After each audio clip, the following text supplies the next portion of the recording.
ছবিটা বার করে থুতু ফেলো। কি বলছো? একটু ভেবে চিন্তে বলো। আরে আস্তে আস্তে, আমি কি তোমাকে তোমার মার গায়ে থুতু ফেলতে বলেছি? আমি তো বলেছি ছবিটাতে থুতু ফেলো। ছবিটা তো শুধু কাগজ আর কালি, তাই না? কি বলতে চাইছো কি তুমি?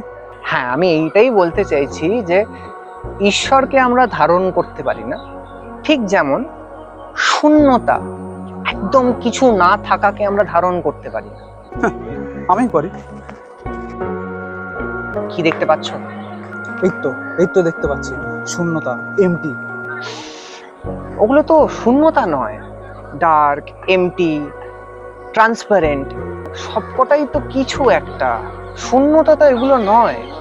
ঠিক যেমন একটা ভ্রূণ তার মায়ের পেটে থাকা অবস্থায় সেখান থেকে খাবার পায়, জল পায়, তার মাকে উপলব্ধি করার মতন ক্ষমতা থাকে না, সেই রকমই আমরাও সেটা উপলব্ধি করতে পারি না।